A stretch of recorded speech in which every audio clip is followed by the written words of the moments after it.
नमस्कार, आप देखना शुरू कर चुके हैं 23 में प्रदेश 24 में देश। मैं हूं आपके साथ राहुल सौमित्र।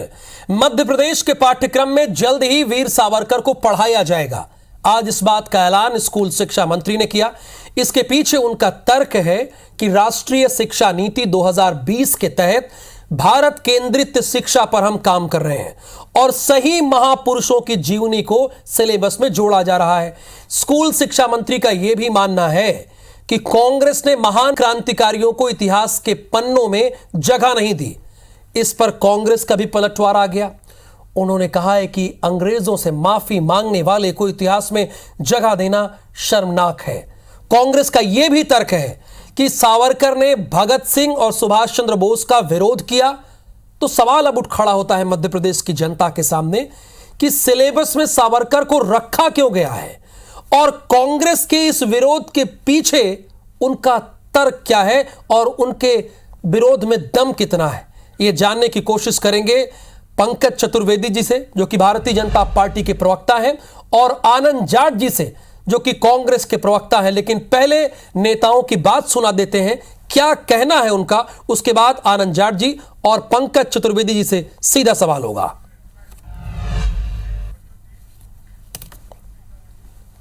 हम देश के सभी महापुरुषों के जीवन को पढ़ाने के संकल्प को आगे बढ़ा रहे हैं। भारत की ज्ञान परंपरा को भी पढ़ाने का संकल्प आगे बढ़ा रहे हैं और उसमें सावरकर जी भी है, इसलिए सावरकर जी को भी हम पढ़ाने का काम करेंगे। सावरकर की कहीं कोई भी पृष्ठभूमि में हमने जो आज तक पढ़ा, उनके खुद के पत्र पढ़े हैं, जिसपे अनेक बार पत्र सोशल मीडिया पे आ चुके हैं जो अंग्रेजों से उन्होंने माफी मांगी है। और ऐसे व्यक्ति का इतिहास में जोड़ना ये शर्मनाक है और फ्रीडम फाइटर्स की तौहीन। यहाँ सभी मिलजुल के रहते हैं। जो ये वीर सावरकर को पढ़ाने की कोशिश कर रहे हैं या पढ़ाने के लिए कर रहे हैं, तो इनका तो एजेंडा है। भारतीय जनता पार्टी जिस एजेंडे पे काम कर रही है वो आरएसएस का एजेंडा है, खुला हुआ एजेंडा है कि वीर सावरकर को पढ़ाएंगे, गोलवालकर को पढ़ाएंगे, इनकी आइडियोलॉजी को थोपने की कोशिश करेंगे। कहीं कोई ये अगर ये बोलता है कि एक व्यक्ति के कारण ही देश की आज़ादी मिल गई, तो वो सर्वथा गलत है। तो सभी का कहीं ना कहीं थोड़ा थोड़ा योगदान। कोई भी महल अगर बनता है तो उसमें हर ईंट का एक अपना योगदान रहता है, किसी एक तंगूरे का अकेला ऊपर डिजाइन का अकेला नहीं रहता। तो ऐसा ही हमारा भी मानना है कि हर क्रांतिकारी का, हर विचारधारा का इस देश की आज़ादी में पूरा योगदान रहा है, तो उन सभी को मान सम्मान मिलना चाहिए। तो कांग्रेस ने इसे शर्मनाक बताया है, तो मौलाना और मुस्लिम वर्ग इसे ये कह रहे हैं कि विचारधारा को थोपने की कोशिश की जा रही है। पंकज चतुर्वेदी जी, पहला सवाल मेरा आपसे ही है कि वीर सावरकर को क्यों पढ़ाया जा रहा है, सिलेबस में क्यों ऐड किया जा रहा है, और दूसरी बात, कब से मध्य प्रदेश के पाठ्यक्रम में इसे पढ़ाया जाना शुरू कर दिया जाएगा। राहुल, सबसे पहले तो मुझे कांग्रेस की आपत्ति पर आश्चर्य होता है कि वो कांग्रेस पार्टी जिसकी नेता इंदिरा गांधी आज भी कांग्रेस पार्टी के लिए आदरणीय, हम भी उनका सम्मान करते हैं इंदिरा गांधी जी का, और वो इंदिरा गांधी जी वीर सावरकर की स्मृति में डाक टिकट जारी कराती हैं देश की प्रधानमंत्री के तौर पर। वो इंदिरा गांधी सावरकर जी की स्मृति में बनने वाले न्यास के लिए आर्थिक सहयोग देती हैं प्रधानमंत्री के तौर पर, कांग्रेस की प्रधानमंत्री के तौर पर। और आज कांग्रेस पार्टी कह रही है कि सावरकर का योगदान क्या है। ये थोड़ा पढ़ लिख कर आते तो शायद ये याद होता कांग्रेस के लोगों को, जो जिनकी बाइट थी स्क्रीन पर, कि वीर सावरकर भारत के ऐसे अकेले क्रांतिकारी नेता हैं जिनको 2 बार आजीवन कारावास का दंड मिला, लगभग 10 वर्ष अंडमान में काले पानी की सजा उन्होंने प्राप्त करी। 1857 के स्वतंत्रता संग्राम को, जिसको अंग्रेज विद्रोह कहते थे, उन्होंने पुस्तक लिखी और 1857 के स्वतंत्रता संग्राम को स्वतंत्रता संग्राम के रूप में स्थापित किया। वीर सावरकर की यदि किसी को समस्या है कांग्रेस के, यदि इसको पढ़ें, मेरा आजीवन कारावास वीर सावरकर जी ने 500 पेज बहुत ज्यादा नहीं है राहुल जी। यदि इसको पढ़ेंगे ना तो उनको दर्द महसूस होगा कि कैसी यातना है सर, ऐसी अमानवीय यातना है सर, सोच तक की अनुमति नहीं सर। ऐसी अमानवीय यातना है कि उल्टा लटका कर मारा जाए, ऐसी अमानवीय यातना है कि लिखने को पत्र न दिया जाए। एक ऐसे क्रांतिकारी, वो साहित्यकार भी थे, 2 पुस्तकें सरकार ने प्रतिबंधित करी प्रकाशन के पूर्व। एक ऐसे क्रांतिकारी जिनको लिखने के लिए पत्र नहीं दिए, तो उन्होंने काला पानी अंडमान की जेल पर लिखा। एक ऐसे क्रांतिकारी जिन्होंने जेल में रहते हुए इतनी तमाम यातनाओं के बाद, अमानवीय यातनाओं के बाद भी स्वतंत्रता की दीप ज्योति को जलाकर रखा। एक ऐसे क्रांतिकारी जिन्होंने सब कुछ किया। लिखे जाते हैं, चाहे राहुल गांधी जी की जमानत हो, या नाभा जेल में जब ठीक है पंकज जी, आपका ये बयान तो आ गया कि सिलेबस में क्यों रखा जा रहा है, ये तो आपने बता दिया। अब अगले राउंड में आपसे पूछेंगे कब से रखा जाएगा। आनंद जाट जी, साफ तौर पर पंकज चतुर्वेदी जी कह रहे हैं कि एक स्वर्णिम इतिहास रहा है, आजादी में उनका योगदान रहा है और खुद इंदिरा गांधी जी ने उनका डाक टिकट जारी किया, लेकिन आज कांग्रेस इसे शर्मनाक क्यों कह रही है? देखिए, बहुत स्पष्ट तौर पर मैं बात बताऊं, भाजपा के प्रवक्ता को थोड़ा पढ़ लिख कर आना चाहिए, क्योंकि वो कह रहे हैं कांग्रेस की प्रधानमंत्री, कांग्रेस की नहीं देश की प्रधानमंत्री थी इंदिरा गांधी जी। खैर, वो प्रश्न नहीं है। प्रश्न आज ये है कि जब आजाद हिंद सेना लगाकर सुभाष चंद्र बोस उत्तर पूर्व में लड़ाई कर रहे थे अंग्रेजों से, तो सावरकर जी ये क्यों कह रहे थे कि हमें अंग्रेजों का साथ देना है? तो ये क्या आजाद हिंद सेना का अपमान नहीं था? क्या सुभाष चंद्र बोस के खिलाफ नहीं खड़े थे? और माफीनामे तो लगातार निकल रहे हैं। पर आज प्रश्न ये भी नहीं है। मैं इंदर सिंह परमार जी की उस बाइट को सुन रहा था जिसमें वो कह रहे थे कि कांग्रेस ने हमेशा जो है महान क्रांतिकारियों को सिलेबस में स्थान नहीं दिया। मध्य प्रदेश में राहुल जी, भारतीय जनता पार्टी की सरकार कल परसों ही बनी है क्या? 18 साल हो गए हैं। युवाओं की एक पूरी पीढ़ी को बेरोजगार रखकर बर्बाद कर दिया गया है। और अब जब चुनाव आए हैं तो जनता पूछ रही है सतपुड़ा भवन में क्यों आग लगी है, महाकाल लोक में सप्तर्षियों की प्रतिमा क्यों खंडित हो गई है? तो ये सावरकर को उठाकर लेकर आए हैं। तो यहाँ प्रश्न ये नहीं है, ये ध्यान भटकाने की राजनीति है। आप सीधे तौर पर ये कहिए ना, 18 साल से सिलेबस का हिस्सा क्यों नहीं बनाया, और आगे भी नहीं बनाएंगे क्योंकि इनकी नियत खराब है। अगर 18 साल से भारतीय जनता पार्टी की सरकार नहीं, ये तो एक कदम आगे है। आनंद जाट जी कह रहे हैं कि 18 साल से क्यों सिलेबस में जगह नहीं दी, और ये कह रहे हैं कि आगे भी आप जगह नहीं देंगे। ये राजनीतिक एजेंडा है, चुनावी एजेंडा है, ये कांग्रेस का मानना है। ये तो अलग ही धारा में बह रहे हैं आनंद जाट जी। देखिए राहुल जी, समय, काल और परिस्थिति, भारतीय जनता पार्टी पिछले 2-3 वर्षों से एक अभियान पर काम कर रही है जिसमें उन सब नायक नायिकाओं को, प्रतिमानों को सम्मानित और स्थापित करना जिनको कांग्रेस ने विस्मृत कर दिया। नेताजी सुभाष चंद्र बोस की बात थी। अरे नेताजी सुभाष चंद्र बोस तो वो व्यक्ति थे जिन्होंने नेहरू जी के विरोध करके सबसे पहले अलग फॉरवर्ड ब्लॉक पार्टी बनाई, कांग्रेस पार्टी छोड़ दी, अध्यक्ष निर्वाचित होने के बाद पार्टी छोड़ दी, और जिनके योगदान को नेहरू जी नहीं मानते थे। नेहरू जी ने कभी भी नेताजी सुभाष चंद्र बोस का समर्थन नहीं किया। क्या कहा इंदर सिंह जी ने कि नेताजी सुभाष चंद्र बोस हो। अगर हम लोग इतिहास में बात करने लगेंगे तो 2-3 घंटे कम पड़ जाएंगे सर, मेरे पास लिमिटेड टाइम है। देखिए, अभी आनंद जाट जी ने जहां से खत्म किया वहीं पे आते हैं ना। उन्होंने कहा कि 18 साल में क्यों शामिल नहीं किया और आगे भी नहीं करेंगे। उन्हें डाउट है, यानी कांग्रेस को डाउट है कि आप सिलेबस में शामिल नहीं करेंगे। देखिए राहुल जी, कांग्रेस को संदेह हो या विश्वास है, कांग्रेस के विषय है। मध्य प्रदेश में शिक्षा मंत्री जी ने कहा है, और नई राष्ट्रीय शिक्षा नीति के परिप्रेक्ष्य में हम उन सब नायक नायिकाओं को, प्रतिमानों को सम्मानित कर रहे हैं। हम जब भगवान बिरसा मुंडा की बात करते हैं तो इनको आपत्ति होती है, हम जब टांटिया मामा की बात करते हैं इनको आपत्ति होती है। इनको यानी कांग्रेस को एक ही चीज में रुचि है कि मोतीलाल नेहरू, जवाहरलाल नेहरू, इंदिरा गांधी, फिरोज गांधी और फिरोज जी का परिवार, सोनिया जी, राहुल जी और प्रियंका रॉबर्ट वाड्रा, इनकी बातचीत करो, इनके नाम पर काम करो। आनंद जी देखिए, योगदान को आनंद जी, गांधी और नेहरू के अलावा, गांधी और नेहरू के अलावा आपको कोई महापुरुष नहीं दिखता है। जब भी बीजेपी दूसरे महापुरुषों का नाम लेती है तो आपको दर्द होने लगता है। ये बीजेपी का क्या कहना है, क्या इसमें कोई सच्चाई है? राहुल जी, 2-3 बातें हैं। बड़ा अच्छा आपने प्रश्न पूछा है। जब स्टेच्यू ऑफ यूनिटी बनती है ना सर, जिसे दुनिया की सबसे ऊंची मूर्ति बताई जाती है, तो वो कांग्रेस के अध्यक्ष होते हैं सरदार पटेल, सरदार वल्लभ भाई पटेल, जिन्होंने आरएसएस पर प्रतिबंध लगाया था महात्मा गांधी जी की हत्या के बाद।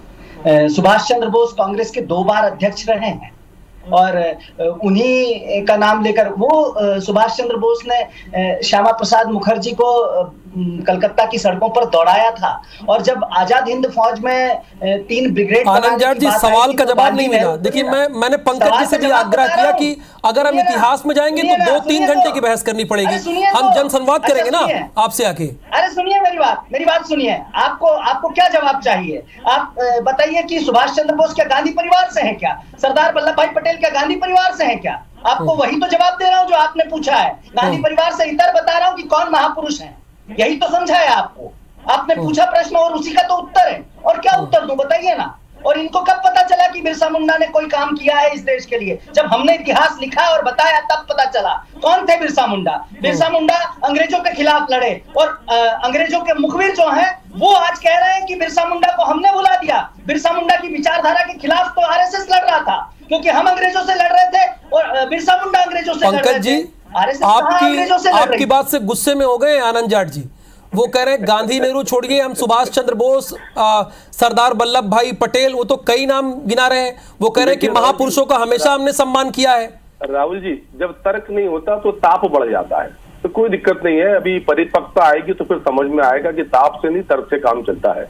मेरा इतना सा आग्रह है सर, मैंने एक प्रमाण दिया कि किस प्रकार नेताजी सुभाष चंद्र बोस ने नहीं जवाहरलाल नेहरू के विरोध किया, और इनके विरोध के चलते उन्होंने अपनी एक अलग पार्टी बनाई। सबसे पहली बार कांग्रेस तब टूटी। बाबा साहब अम्बेडकर की बात करते हैं, ये वो कांग्रेस पार्टी जिसके नेता जवाहरलाल नेहरू ने बाबा साहब अम्बेडकर का विरोध किया। बाबा साहब अम्बेडकर को लोकसभा का चुनाव हरवाया 52 का, उसके बाद मन नहीं भरा तो फिर उपचुनाव में लोग बाबा साहब अम्बेडकर को हरवाया। नेहरू जी को जीतेगी भारत, बताइए आप, इंदिरा जी को जीतेगी भारत। चुनावी फायदे के लिए ये कहा जा रहा है, चुनावी फायदे के लिए, चूंकि ये बात आ गई, अब इसका जवाब नहीं मिला है। क्या ये चुनावी फायदे के लिए इसका इस्तेमाल किया जा रहा है? राहुल जी, भारतीय जनता पार्टी कभी भी चुनावी फायदे की राजनीति नहीं करती, ना पहले करी ना अब करी। जब जनसंघ से 51 से तब भी नहीं करी, 80 से भाजपा तब भी नहीं करी, ना आगे करेंगे।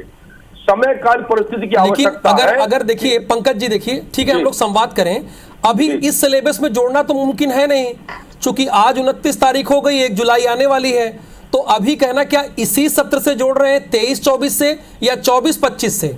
नई शिक्षा नीति में 23-24 के सत्र से वीर सावरकर जी की जीवनी मध्य प्रदेश के विद्यालयों में पढ़ाई जाए, ताकि मध्य प्रदेश विद्यार्थी, मध्य प्रदेश का संसाधन, मानव संसाधन ये समझ सके कि देश में नेहरू जी और फिरोज भाई के परिवार के अलावा नेताजी सुभाष, सरदार वल्लभ भाई पटेल का उल्लेख किया। क्या किया था उनकी बेटी मणिबेन के साथ? कहाँ है सरदार वल्लभ भाई पटेल के परिजन राजनीति में आज? फिरोज भाई का कुनबा मौजूद है। कहाँ है नेताजी सुभाष चंद्र बोस के परिजन राजनीति में आज? फिरोज भाई का कुनबा मौजूद है। चौथी, पांचवी, छठी पीढ़ी तैयार है सर। आनंद जी, वो तो तारीख बता दिए, सत्र बता दिए कि कब से हम पढ़ाना शुरू करेंगे, और फिर इतिहास का चिट्ठा लेकर उन्होंने खोल दिया है कि भाई सुभाष चंद्र बोस की पीढ़ी कहाँ गई, उनकी पीढ़ी कहाँ गई, आपने क्या सम्मान दिया? राहुल जी, शायद यही परिपक्वता होती है कि अपने झूठ को खुद ही स्वीकार कर लिया जाता है। जिस प्रकार से कहा कि 23-24 के सत्र में आएंगे तो चुनाव हो जाएंगे, फिर भूल जाएंगे, चुनाव हो जाएंगे फिर भूल जाएंगे। लेकिन मध्य प्रदेश की जनता सतपुड़ा में जो सरकारी फाइलों में भ्रष्टाचार था, उनकी आग की लपटों की 16 घंटों की फाइल को कभी नहीं भूलेगी। वो सिलेबस का हिस्सा रहेगा चुनाव का। महाकाल लोक में भ्रष्टाचार कभी नहीं भुलाया जा सकेगा, वो सिलेबस का हिस्सा रहेगा इस चुनाव का। तो सब ये ध्यान भटकाने की टैक्टिस है और कुछ भी नहीं है। राहुल जी, 23-24 का पाठ्यक्रम इसी 1 जुलाई से प्रारंभ होगा सर। 23-24 अगले साल नहीं आएगा। 23-24 का सत्र प्रारंभ होगा 1 जुलाई से। 23-24 का सत्र प्रारंभ होगा। हम तो सिर्फ ये पूछ रहे हैं कि नेताजी सुभाष चंद्र बोस के परिजनों को राजनीति में क्या स्थान दिया कांग्रेस ने? नेताजी सुभाष चंद्र बोस के परिजनों को क्या स्थान दिया कांग्रेस ने राजनीति में? नेताजी सुभाष चंद्र बोस के परिजनों को हमसे बेहतर कोई नहीं जानता। उन्होंने कहा था कि फाइलें खुलवाएंगे, भ्रष्टाचार पता चलेगा। किसको मिला? फिरोज भाई के परिजनों को स्थान किसको मिला? फिरोज भाई की पत्नी को स्थान किसको मिला? फिरोज भाई के पुत्र को स्थान किसको मिला? फिरोज भाई की पुत्र वधू को स्थान किसको मिला? फिरोज भाई के पौत्र को, पौत्री को, उनकी चौथी संतान। यार अब तो रॉबर्ट वाड्रा राजनीति में सर, उनको स्थान मिल रहा है सर। ये परिवारवाद की पराकाष्ठा है सर। इनको सिर्फ फिरोज भाई के परिवार का हिस्सा नहीं है, तो सावरकर के शामिल करने में मृत्यु से लग रही है। ये परिवारवाद। आनंद जाट जी, अभी तो आपने कहा था पॉलिटिकल एजेंडा है।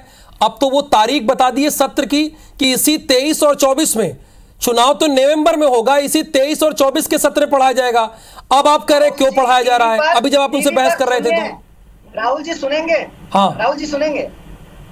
टीवी पर आकर भाजपा के प्रवक्ता साफ झूठ बोलते हैं और ये झूठ बहुत स्पष्ट दिख रहा है। 4 दिन बाद सत्र शुरू है 1 तारीख से। और आज जो है ये सिलेबस में शिक्षा मंत्री भी कह रहे हैं, भाजपा के प्रवक्ता आकर यहाँ वाहवाही लूटने के लिए आते हैं, झूठ बोलने के लिए आते हैं। मैं तो पूछना चाहता हूँ कि छात्राओं को स्कूटी कब दे रहे हो, और महाकाल जो लोक है उसमें जो भ्रष्टाचार हुआ उसके कल्प्रिट कब तक सामने आएंगे? कोई जांच होगी या नहीं होगी, या व्यापम डंपर वाले सारे घोटाले जैसे ये कांग्रेस का कहना है पंकज जी, सवाल आ जाए, कांग्रेस का इस पर मानना ये है कि ध्यान भटकाने के लिए ये सब कुछ किया जा रहा है।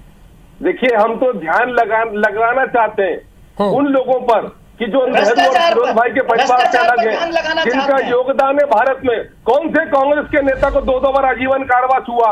कौन सा कांग्रेस के नेता 10 साल तक जेल में रहा?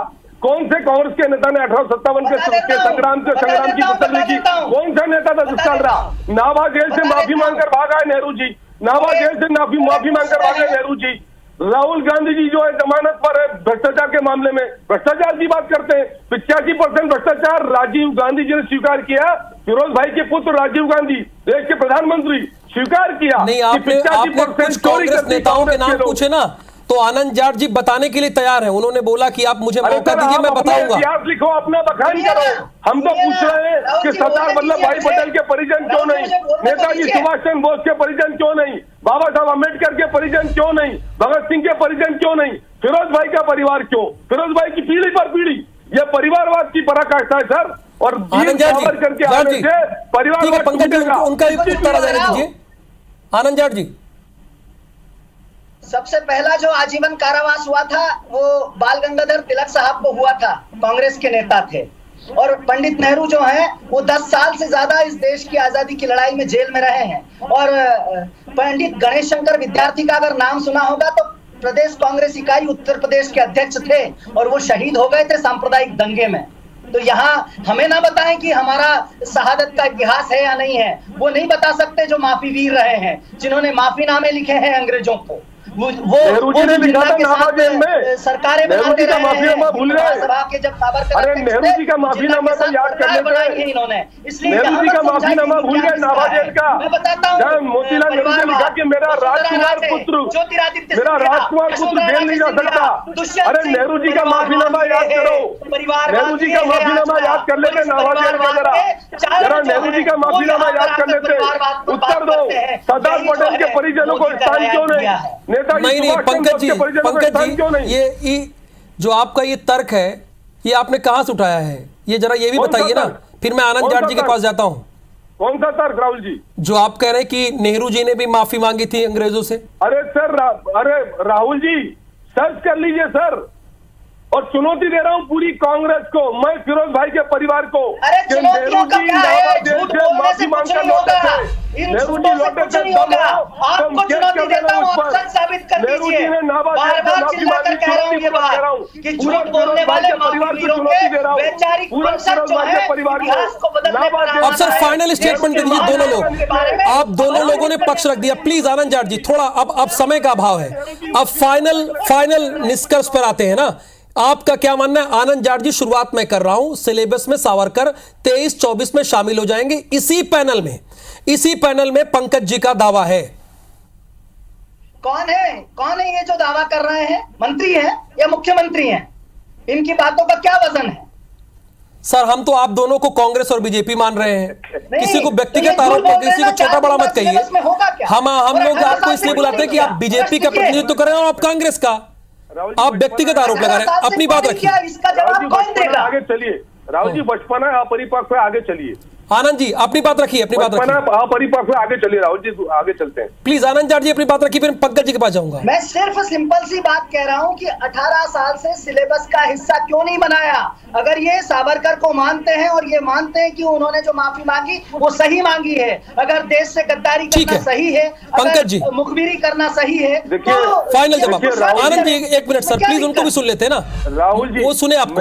मैंने प्रारंभ किया था कि कांग्रेस को शर्म नहीं आती इंदिरा गांधी का अपमान करते हुए? वो इंदिरा गांधी जिन्होंने सावरकर जी के लिए डाक टिकट जारी किया, देश की प्रधानमंत्री तौर पर कांग्रेस की नेता, वो इंदिरा गांधी जो सावरकर न्यास के लिए आर्थिक योगदान देती है, उनके कृत्य को आज कांग्रेस अपमानजनक बता रही है। इसीलिए मैंने कहा कि दोनों मंझे हुए नेता हैं बीजेपी और कांग्रेस के, इसलिए दोनों के अपने अपने तर्क हैं।